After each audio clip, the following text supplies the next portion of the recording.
The most lethal prisons are not made of steel, but of differential pressure, where the weight of an entire ocean waits patiently on the other side of a single pane of glass. 84 men trusted that glass. They trusted the steel around it more. What they could not have known was that one design anomaly would render every certainty they held completely meaningless.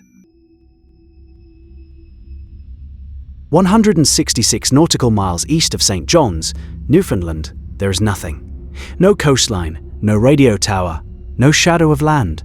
Only the grey convergence of sky and swell, and one structure standing against it. The rig is called the Ocean Ranger, and by 1982, it is considered among the largest semi-submersible drilling platforms ever built.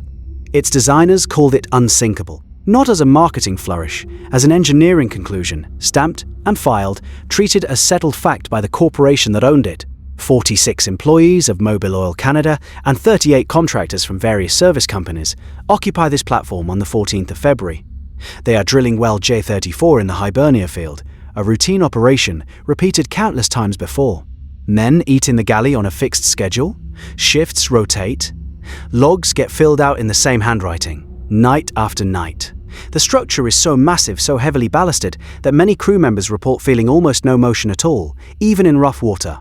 Some say you could set a cup of coffee on a table during a swell and watch it sit perfectly still. This is not comfort. This is a forensic detail. The absence of sensation becomes, in this case, the absence of warning. A body that cannot feel danger does not prepare for it. And 84 bodies, night after night, were being taught by their own platform that danger simply did not apply to them here. Meteorological reports that week describe an approaching North Atlantic storm system, the kind this region produces with grim regularity. To the crew, this is unremarkable. The rig had weathered storms before. It was built, supposedly, to withstand the harshest environments on the planet. Here is the anomaly the forensic record reveals only in hindsight. The Ocean Ranger was constructed in the Gulf of Mexico. It was never structurally tested against the specific punishing wave mechanics of the North Atlantic in February. So the confidence aboard that rig on the 14th is not irrational. It is simply incomplete. It rests on a reputation built in calmer waters, applied without modification to the most violent ocean on Earth. A structure engineered for one climate, quietly asked to perform in another, with nobody pausing to ask whether the math still held. Every routine task continues. Radio checks, equipment logs, meals in the galley, ordinary rhythms, running on schedule, inside a structure whose real vulnerability has never been tested, only assumed. Was this a freak convergence of weather, or was the outcome already written into the blueprints months before anyone stepped aboard? That question will not be answered tonight. It waits. Because somewhere within that hull sits a single point of failure so small, so seemingly insignificant, that no one aboard would have thought to ask about it. Not the engineers who built it. Not the 84 men now sleeping just above the waterline. That failure is a window, a residential-grade porthole set into the ballast control room. And on this night, the ocean is about to test it. The ballast control room houses the electronic nervous system of the rig, panels of switches and indicator lights that command tanks to flood or empty, keeping the platform stable against the sea. It was never designed as a wet space. It was designed as a dry one. And that distinction, the forensic record shows, is the entire disaster in miniature. At approximately 7:45 that evening, a wave strikes the Ocean Ranger with enough hydrostatic force to shatter a single port light in that room, 28 feet above the waterline. Well within reach of a North Atlantic storm swell, the porthole was never rated to marine watertight standard. It was fitted in practice to a residential specification. Not a watertight design.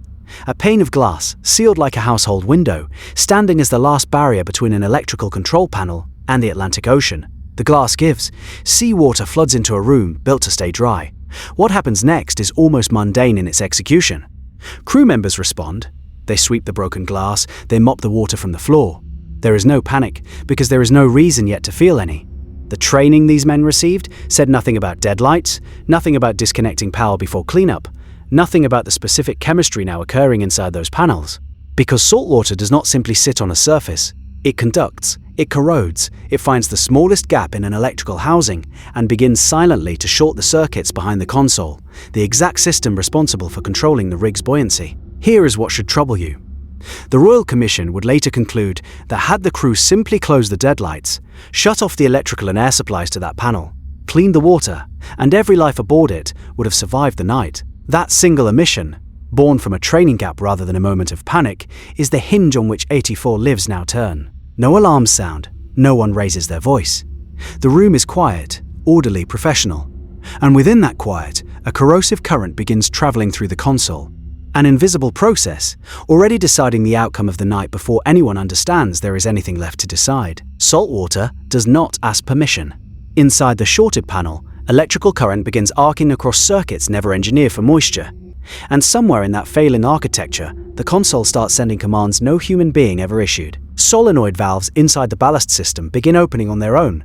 Phantom instructions, generated by a dying circuit board, ripple outward into the rig's forward pontoons. Seawater begins entering ballast tanks that should remain sealed, silently, steadily, with no crew member anywhere near a switch. Here is the detail the forensic record insists you understand, because without it, nothing that follows makes sense. The indicator lights on that ballast panel did not display the actual position of each valve. They displayed only the command that had been sent to it. A valve could be told to close, and the light would obediently confirm closed, while the valve itself, corroded and malfunctioning, remained wide open. The crew was reading a system that was lying to them. Not through deception. Through design. So when the rig begins to list, faintly at first, the men monitoring those panels see no cause for alarm. Every gauge tells them the tanks are secure. Every light glows green. The instruments insist that all is well, even as tons of seawater accumulate exactly where it should not be. By midnight, the list is no longer subtle. The platform is tilting 10 to 15 degrees to port, a lean severe enough to feel through the deck plating of a structure, engineered to feel almost nothing. Radio transmissions grow sharper, more urgent, stripped of the calm procedural language used hours earlier. At approximately 1 in the morning, the rig formally requests assistance. 9 minutes later, a mayday is issued. Consider what that means. A structure marketed as Unsinkable, crewed by trained professionals, monitored by a full suite of electronic safeguards, is now radioing for rescue because it cannot explain, from inside its own control room, why the ocean is winning. Not from ignorance, not from negligence in the moment, from a panel that was never built to tell them the truth. The machine is no longer under command. It is now simply obeying physics, one flooded chamber at a time, its instruments broadcasting reassurance to men who have every reason to no longer believe them. At 1:30 in the morning, the order comes. Abandon the rig. Understand what that order actually demands of these men. Not a calm walk down a gangway, a descent into a hurricane-force storm, off a platform already leaning at a dangerous, worsening angle, into lifeboats hanging from a hull no longer level with the sea it was meant to meet. Every step across that deck now happens at an angle the men were never trained to walk, gripping rails slick with freezing spray, boots sliding on steel that used to feel as stable as solid ground.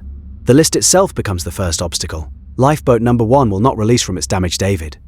Lifeboat number 2 cannot be deployed at all. The severe angle of the deck makes launch physically impossible. Lifeboat number 3 partially releases, then jams, damaged beyond use. Lifeboat number 4 is crushed against the platform's own hull as the rig's motion slams it back into steel, again and again, until there is nothing left to salvage. 4 failures, before a single man reaches open water. This was not simply misfortune. The lifeboat systems themselves were vulnerable to damage during launch from a listing platform, and the crew's training in deploying them under true storm duress had never been adequately tested. Drills had been run in calm harbors, in daylight, on level decks. Nothing had prepared these men for lowering a boat from a structure tilting 15 degrees in total darkness, in seas capable of swallowing the boat before its lines even cleared the davit. Somehow, against that failure rate, lifeboat number 5 is lowered into the sea, carrying, by some accounts, as many as 36 men. Witnesses aboard the standby vessel Seaforth Highlander report seeing at least 20 additional crew members already in the water, meaning as many as 56 human beings are now fighting the North Atlantic directly, without the protection of a hull. The radio traffic at this stage becomes fragmented, half-formed transmissions cut by wind and static, carrying no coherent picture of who has made it off and who has not. A voice reports a heading. Another repeats a boat number, then nothing but the wind, filling the silence where a name should have been. Helicopters are the only realistic hope for pulling men from that water alive. They will not arrive until 2:30 in the morning. Sit with that interval. An hour. In seas already capsizing lifeboats, in temperatures that erase a human body's ability to function within minutes, the single asset capable of extracting these men from the water is still an hour away, and the rig itself does not have an hour left to give them. Lifeboat number 5 is now the last coherent unit of survival from a crew of 84. Inside it, between 8 and 9 men sit in total darkness, Pitched violently by waves, the forensic record would later attribute to a storm system capable of generating swells rarely seen even in this notoriously violent stretch of ocean. The standby vessel Seaforth Highlander locates them.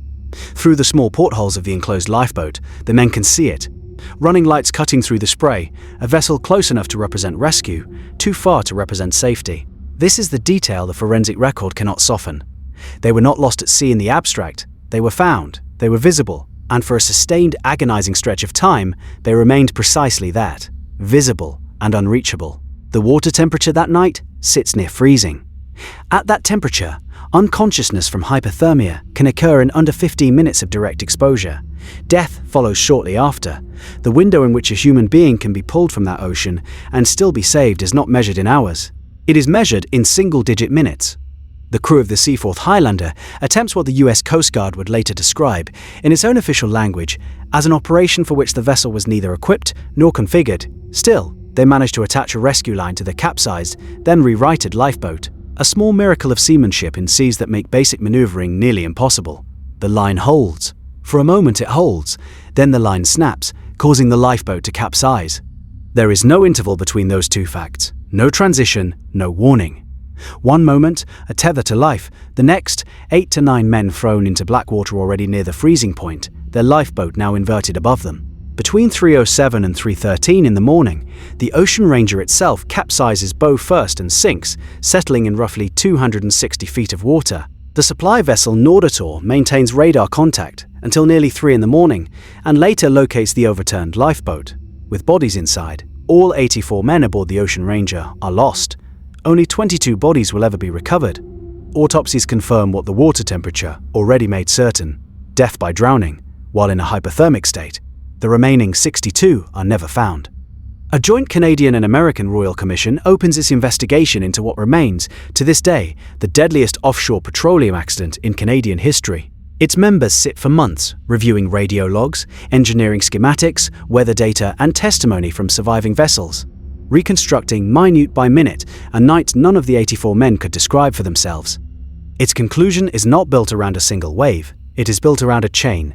The shattered port light, the flooded panel, the phantom valve commands, the crew's inability to recognize any of it in time to intervene. The commission determines, with cold specificity, that the direct cause was the broken porthole and the short circuit it triggered. But the deeper finding runs further than mechanics. The report cites inadequate training as a primary factor. A crew never taught to close a deadlight, never taught to isolate power from a compromised panel, never given the operational knowledge that might have converted a broken window into a footnote rather than a catastrophe. And behind that training gap sits something colder still. The operating company maintained a policy of withholding detailed systems manuals from rig crews, believing dependence on shore-based experts was preferable to self-sufficiency at sea. Design negligence, compounded by a corporate culture built on withholding the very knowledge that might have saved 84 lives. Think about what that means in practice. Somewhere on shore, in an office far from any storm, a decision was made that the men operating this platform did not need to fully understand the machine keeping them alive. That decision required no malice. It required only the quiet, bureaucratic confidence that nothing would ever go wrong badly enough to matter. The North Atlantic disagreed. The Commission's final report issues 136 recommendations, covering training, safety equipment, structural design, stability requirements, regulatory oversight, and search and rescue capability. An entire industry's safety architecture, rewritten in the wake of one night's failures. Exposure suits became standard. Deadlight protocols became mandatory. Manuals once withheld became required reading. But the detail that lingers longest is not a number. It is a sentence delivered with the flat precision of forensic language. Had the crew closed the deadlights, shut off the electrical supply, cleaned the water, and simply gone to bed, the Ocean Ranger and every man aboard it would have survived until morning. 84 men did not die because the ocean was unbeatable. They died because a corporation called a structure unsinkable and never gave its crew the manual to prove it. Somewhere beneath 260 feet of North Atlantic water, that porthole still marks the exact size of the mistake, smaller than a dinner plate, larger than any rescue that came too late to matter. If cases like this, where the smallest engineering oversight decides 84 fates, hold your attention the way they hold ours, subscribe to Forensic Protocol. The record is still being written.